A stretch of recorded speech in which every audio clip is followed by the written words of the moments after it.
राधे राधे। जय श्री कृष्णा। कान्हा जी की कृपा आप सब पर बनी रहे। ज्येष्ठ मास के शुक्ल पक्ष में आने वाली एकादशी को निर्जला एकादशी, पांडव एकादशी या भीमसेन एकादशी कहते हैं। इस निर्जला एकादशी का व्रत 6 जून और 7 जून 2 दिन रखा जा रहा है। चलिए अब मैं आपको निर्जला एकादशी का महात्म्य, निर्जला एकादशी व्रत कथा सुनाती हूँ। युधिष्ठिर ने कहा, जनार्दन, अपरा एकादशी का सारा महात्म्य मैंने सुन लिया। अब ज्येष्ठ के शुक्ल पक्ष में जो एकादशी हो उसका वर्णन कीजिए। भगवान श्री कृष्ण बोले, राजन, इसका वर्णन परम धर्मात्मा सत्यवती नंदन व्यास जी करेंगे, क्योंकि ये संपूर्ण शास्त्रों के पारंगत विद्वान हैं। तब वेद व्यास जी कहने लगे, दोनों पक्षों की एकादशियों को भोजन न करें।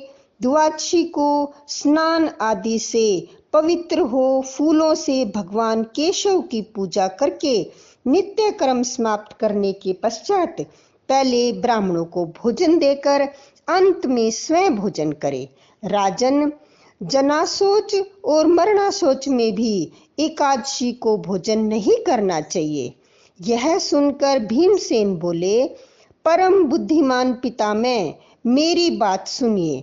राजा युधिष्ठिर, माता कुंती, द्रौपदी, अर्जुन, नकुल और सहदेव ये एकादशी को कभी भोजन नहीं करते तथा मुझसे भी हमेशा यही कहते हैं कि भीमसेन, तुम भी एकादशी को न खाया करो। किंतु मैं इन लोगों से यही कह दिया करता हूँ कि मुझसे भूख नहीं सही जाएगी। भीमसेन की बात सुनकर व्यास जी ने कहा, यदि तुम्हें स्वर्ग लोक की प्राप्ति चाहिए और तुम नरक को दूषित समझते हो तो दोनों पक्षों की एकादशी को भोजन न करो। भीमसेन बोले, महाबुद्धिमान पितामह, मैं आपके सामने सच्ची बात कहता हूँ। एक बार भोजन करके भी मुझसे व्रत नहीं किया जा सकता, फिर उपवास करके तो मैं रह ही नहीं सकता। मेरे उदर में वक नामक अग्नि सदा प्रज्वलित रहती है, अतः जब भी मैं बहुत अधिक खाता हूँ तभी यह शांत होती है। इसलिए महामुने, मैं वर्ष भर में केवल एक ही उपवास कर सकता हूँ, जिससे स्वर्ग की प्राप्ति हो तथा जिसके करने से मैं कल्याण का भागी हो सकूं। ऐसा कोई एक व्रत निश्चय करके बताइए, मैं उसका विधि पूर्वक पालन करूंगा।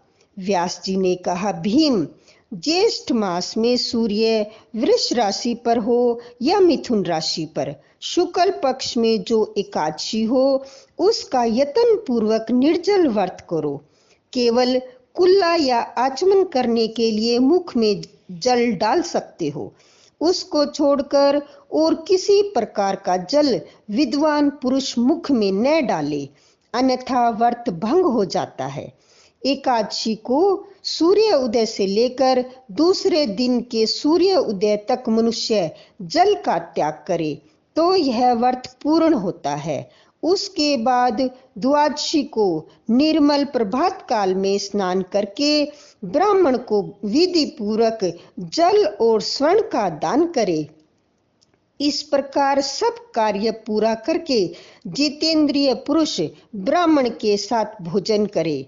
वर्ष भर में जितनी एकादशियां होती है उन सब का फल निर्जला एकादशी के सेवन से मनुष्य प्राप्त कर लेता है, इसमें तनिक भी संदेह नहीं है। शंख, चक्र और गदा धारण करने वाले भगवान केशव ने मुझसे कहा था, यदि मानव सब को छोड़कर एकमात्र मेरी शरण में आ जाए और एकादशी को निराहार रहे तो वह सब पापों से छूट जाता है। एकादशी व्रत करने वाले पुरुष के पास विशाल काय, विकराल आकृति और काले रंग वाले दंड पाशधारी भयंकर यमदूत नहीं आते। अंतकाल में पीतांबरधारी, सौम्य स्वभाव वाले, हाथ में सुदर्शन धारण करने वाले और मन के समान वेगशाली विष्णु दूत आकर इस वैष्णव पुरुष को भगवान विष्णु के धाम ले जाते हैं। अतः निर्जला एकादशी को पूर्ण यत्न करके उपवास करना चाहिए। तुम भी सब पापों की शांति के लिए यत्न के साथ उपवास और श्री हरि का पूजन करो। स्त्री हो या पुरुष, यदि उसने मेरु पर्वत के समान भी पाप किया हो तो वह सब एकादशी के प्रभाव से भस्म हो जाता है। जो मनुष्य उस दिन जल के नियम का पालन करता है वह पुण्य का भागी होता है। उसे एक एक पहर में कोटि कोटि स्वर्ण मुद्रा दान करने का फल प्राप्त होता सुना गया है। मनुष्य निर्जला एकादशी के दिन स्नान, दान, जप, होम आदि जो कुछ भी करता है वह सब अक्षय होता है। यह भगवान श्री कृष्ण का कथन है।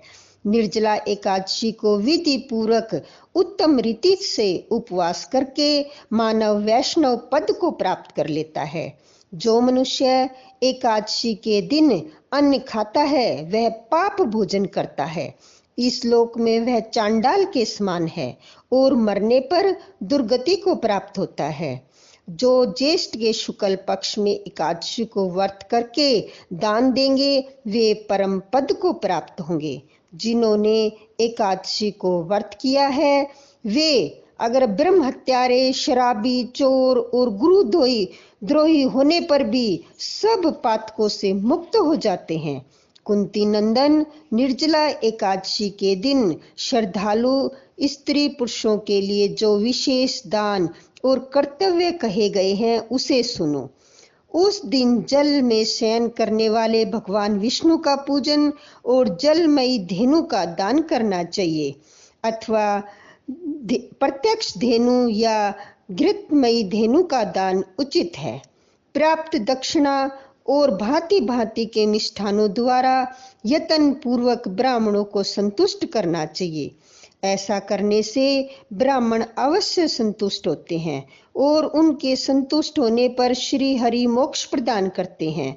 जिन्होंने शम, दम और दान में प्रवृत्त हो श्री हरि की पूजा और रात्रि में जागरण करते हुए इस एकादशी निर्जला एकादशी का व्रत किया है उन्होंने अपने साथ ही बीती हुई 100 पीढ़ियों को और आने वाली 100 पीढ़ियों को भगवान वासुदेव के परम धाम में पहुंचा दिया है।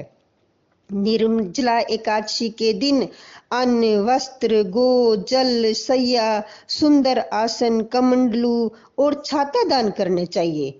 जो श्रेष्ठ एवं सुपात्र ब्राह्मण को जूता दान करता है वह सोने के विमान पर बैठकर स्वर्ग लोक में प्रतिष्ठित होता है। जो इस एकादशी की महिमा को भक्ति पूर्वक सुनता है और जो भक्ति पूर्वक उसका वर्णन करता है वे दोनों स्वर्ग लोक में जाते हैं। चतुर्दशी युक्त अमावस्या को सूर्य ग्रहण के समय श्राद्ध करके मनुष्य जिस फल को प्राप्त करता है वही इसके सुनने मात्र से प्राप्त हो जाता है। पहले मंजन आदि कर ले। यह नियम लेना चाहिए कि मैं भगवान केशव की प्रसन्नता के लिए एकादशी को निराहार रहकर आचमन के सिवा दूसरे जल का भी त्याग करूंगा। द्वादशी को देव देवेश्वर भगवान विष्णु का पूजन करना चाहिए। गंध, धूप, पुष्प और सुंदर वस्त्र से विधि पूर्वक पूजन करके जल का घड़ा संकल्प करते हुए दान करना चाहिए। उस समय बोलना चाहिए, संसार सागर से तारने वाले देव देव हरिकेश, इस जल के घड़े का दान करने से आप मुझे परम गति की प्राप्ति कराइए। भीमसेन, ज्येष्ठ मास में शुक्ल पक्ष की जो शुभ एकादशी होती है उसका निर्जल व्रत करना चाहिए तथा उस दिन श्रेष्ठ ब्राह्मण को शक्कर के साथ जल के घड़े का दान करना चाहिए।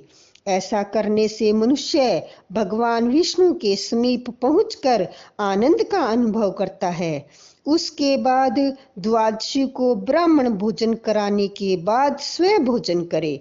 जो इस प्रकार पूर्ण रूप से पाप नाशनी एकादशी का व्रत करता है वह सब पापों से मुक्त हो अनायम पद को प्राप्त होता है। यह सुनकर भीमसेन ने इस शुभ एकादशी का व्रत आरंभ कर दिया। तब से यह लोक में पांडव एकादशी के नाम से विख्यात हुई। राधे राधे। बोलो विष्णु भगवान की जय। एकादशी माता की जय।